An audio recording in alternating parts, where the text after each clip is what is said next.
Sekatan itu membabitkan semua pelancong ke negara ini tanpa mengira kerakyatan mereka yang pernah mengunjungi atau berada di dua wilayah berkenaan serta satu lagi wilayah, Hubei, yang sudah dikenakan sekatan sama pada 27 Januari lalu. Wilayah Hubei merangkumi 16 bandar termasuk Wuhan, iaitu bandar di mana kes pertama coronavirus dikesan. Zhejiang menempatkan 5 bandar, manakala Jiangsu pula 2 bandar. Jabatan Imigresen Malaysia seterusnya diminta memperketatkan lagi sekatan sedia ada dengan mengenakan syarat sekatan bagi semua pelancong tidak mengira kerakyatan yang pernah mengunjungi atau berada di 3 wilayah ini, Hubei, Zhejiang dan Jiangsu, untuk tidak memasuki Malaysia dalam tempoh 14 hari selepas itu. Beliau berkata demikian selepas menghadiri Majlis Jamuan Muhibah Sambutan Tahun Baru Cina 2020, anjuran Jabatan Kemajuan Islam Malaysia JAKIM dan Pertubuhan Bukan Kerajaan NGO Islam di Ibu Negara. Malaysia sebelum ini telah mengenakan sekatan perjalanan pelawat dari 16 bandar di wilayah Hubei. Bagaimanapun, kerajaan menegaskan masih tiada keperluan untuk menyekat terus perjalanan keluar masuk dari seluruh China kecuali dari 3 wilayah terlibat, memandangkan situasi membabitkan virus itu masih terkawal. Angka individu yang disahkan positif novel coronavirus di negara ini setakat hari ini adalah 14 kes dan 3 kes sebelum ini telah pulih sepenuhnya. Kementerian Kesihatan memaklumkan 3 kes yang sembuh itu disahkan selepas 3 kali ujian ulangan pengesanan mendapati mereka negatif sepenuhnya. Daripada 17 kes yang direkodkan, 3 kes sudah pulih sepenuhnya.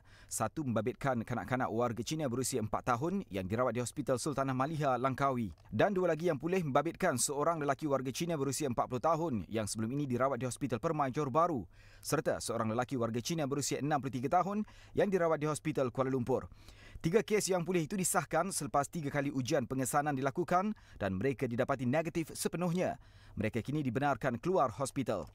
Dalam pada itu, daripada 14 kes yang positif, 5 kes menunjukkan perkembangan positif apabila ujian ulangan pengesanan pertama menunjukkan keputusan negatif dan ujian kedua dan ketiga akan dilakukan dalam masa terdekat. Bagi memastikan pesakit benar-benar pulih, 3 ujian ulangan pengesanan perlu dilakukan.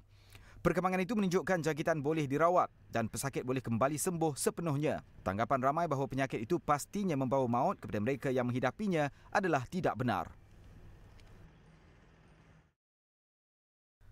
Dalam pada itu, Ketua Pengarah Kesihatan Datuk Dr. Nur Hisham Abdullah dalam satu kenyataan memaklumkan terdapat satu kes baru direkodkan hari ini membabitkan seorang wanita tempatan berumur 65 tahun yang juga ibu mertua kepada lelaki tempatan yang dilaporkan positif 4 Februari lalu. Dia mempunyai kontak langsung dengan kes ke-9 semasa duduk semeja bagi beberapa jamuan makan sempena Tahun Baru Cina baru-baru ini. Hasil siasatan mendapati dia tidak mempunyai sejarah perjalanan ke negara China. Dia telah dimasukkan ke wad isolasi di Hospital Sungai Buloh dan berada dalam keadaan stabil. Dalam pada itu, pelajar dan guru yang baru pulang dari China perlu melakukan kuarantin sendiri di rumah dalam tempoh 14 hari dan tidak perlu hadir ke sekolah. Timbalan Menteri Pendidikan Teo Ni Ching berkata, langkah itu diambil pihaknya sejak 30 Januari lalu bagi membendung penularan novel coronavirus.